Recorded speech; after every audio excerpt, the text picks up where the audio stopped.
Okay, sir.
You can advertise your business on Night Dreams Talk Radio, and you will be heard worldwide. Why not contact us at nightdreamstalkradio@gmail.com. Coming to you from some far point station, like a cosmic tumbleweed, both north and south of the Pleiades. Here's your host, Gary Anderson. That is me. We got two people out there as guests tonight. We got James Kirschbaum, which is my cohort for tonight, and Tom Davis, who's a retired police officer, also lead singer of Metatron Power and Light. You need to go on to www.nightdreamstalkradio.com. Check out their info. You can buy some of their tunes. Hopefully, you'll one of these days, shortly, you might be able to even buy a CD, because I guarantee if you're a trucker, you're going to like listening to all their music. And I guarantee it'll put a smile on your face and open up your, psychic ability. Anyway, Tom, you there? Yeah, I have to do just a real quick shout-out to Richard Dean. He has got some of the best boogie-woogie piano chops of any piano player I know. Oh, yeah. He sent that email to me, and I caught it before airtime. And he said, hey, would you play it? So hopefully he's listening. And I did play it here twice. He rocks. He's a great piano player. So anyway, UFO. Oh, yeah, we got to get back to that subject that before we went on break. And then I'm going to talk to you about UFO aliens. Nibiru? Or? Yeah. Yeah, well, anyway, so supposedly... he told me that I talked to him, what was it, a couple of years ago, and I asked him how things were going, and he said, well, my wife and I moved to North Carolina, and I said, well, why did you move there? And he said, well, there's a city, and I can't remember how many thousand feet above sea level it is, but he said, based on the information that I had as a retired U.S. Naval intelligence officer, we moved here because supposedly if you're down below 400 feet when the red Kachina, that dwarf star, comes by, you're going to be in a world of hurt. He said the sea levels are going to come crashing in, and people that are below that are, going to be in some dire straits. Oh, so...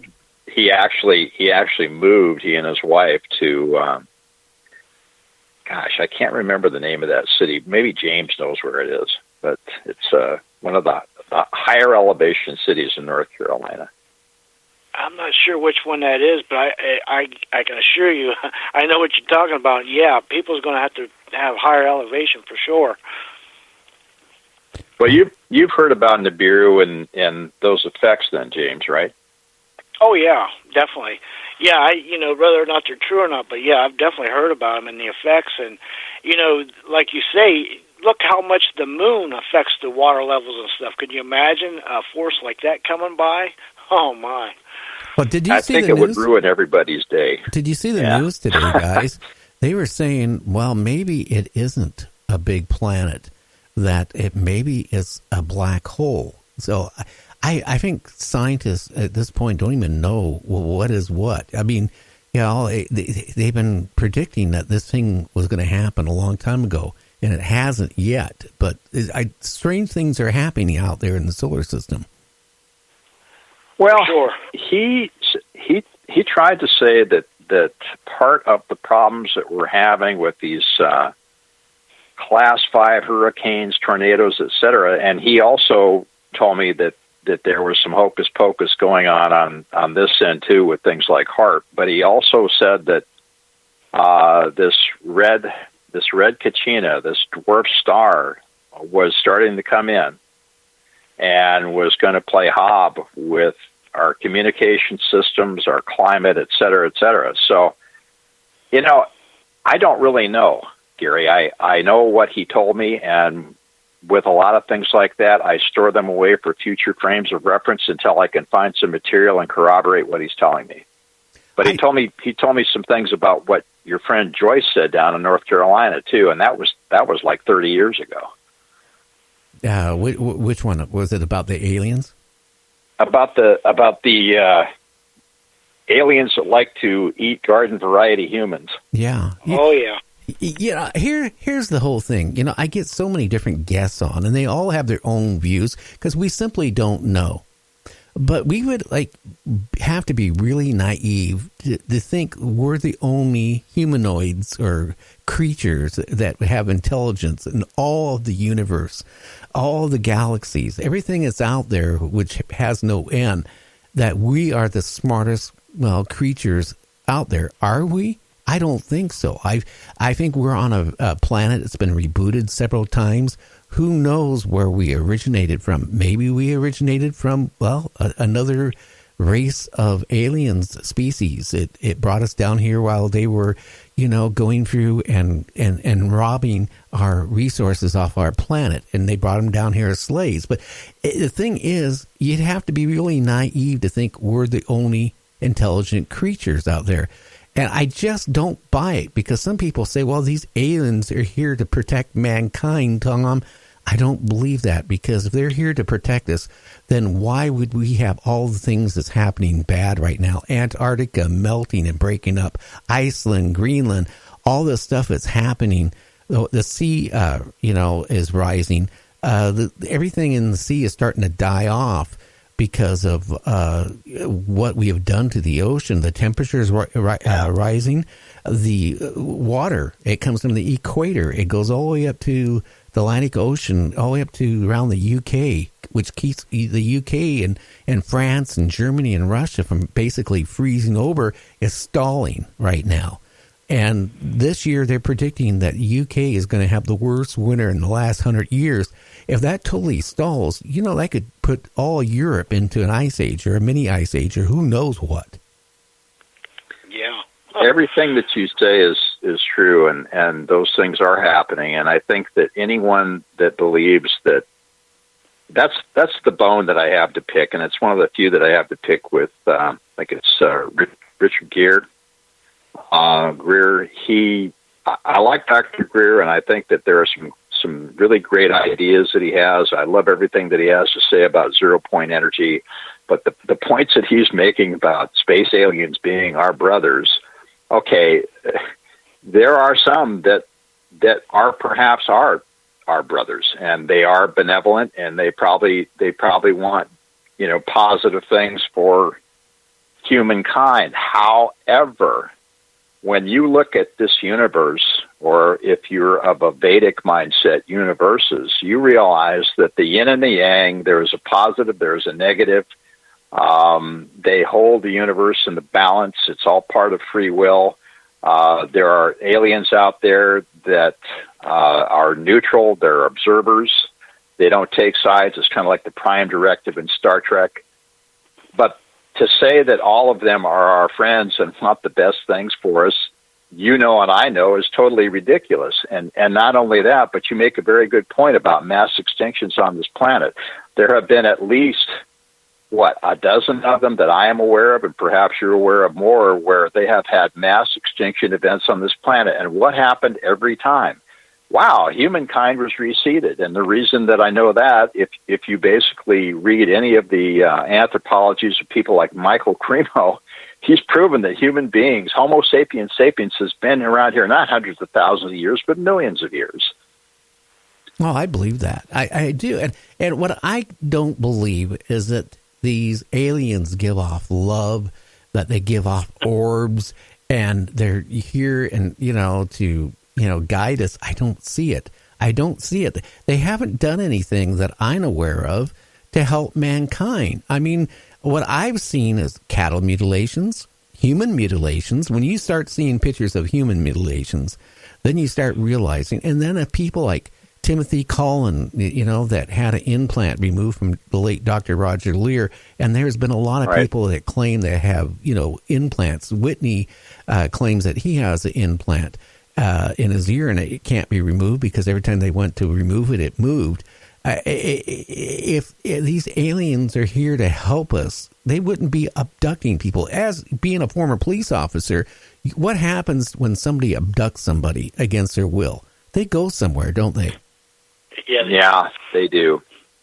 So, and if you don't get them back within 4 hours, your chances of getting them back at all are slim and none.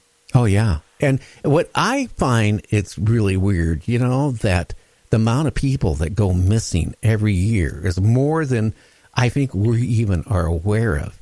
The person, and I don't even want to mention his name because I'm not happy with him, but it wrote the missing 411 in the national parks. Well, I took it one step farther. I started looking at statistics from the FBI, how many people are missing nationwide each year. And yeah, we got serial killers out there, and we got murderers out there, but not that many account for how many of these people are just vanishing with no trace. And that's... Expand that globally, Gary. Yeah, that is scary. Where are they going? Well, when you look at... David Kaliadis is the missing 411, and he still, he has some theories, but I don't think that all of those I don't think all people are disappearing for all the same reasons, because I think that you have Sasquatch out there, you have aliens out there, you've got interdimensional holes out there. That's why I'm never going to run out of material to write songs about, because of all the things that are out there. And you make a really good point. One of the things I was going to talk to you about was the other thing that intel officer told me, and I was still a cop at the time. I was probably around 40, and he said, Tom, you have no idea what's going on as far as this is concerned, but he said there are people that are in our U.S. Congress and our U.S. Senate at the highest levels. They're basically chairmen of intel committees, et cetera, that know exactly what's going on. He said there are, when you talk about that human-eating aliens, he mentioned that to me, and I kind of shuddered when he said it, but he said they're totally aware of that, but they've made a deal with them, and the deal was it was a technology swap, and they basically can have carte blanche on picking and choosing whoever they want, whenever they want, and there's not a damn thing that you or I can do about it. And I went, whoa. So people can do what they want with that information. That is scary. But you know what? We eat everything on this planet, right? We really do. Anything that wouldn't kill us. In fact, we even eat certain, species of animals that would kill us if you didn't, process it a certain way. But we eat deer, we eat, every type of cattle, you name it, fish, snake, anything, bugs even people do. The thing is, if you have an alien race that's so far superior to our race, that they look at us as no more than cattle. Seriously. We could be nothing more than cattle. let's talk about what happened when our friend Christopher Columbus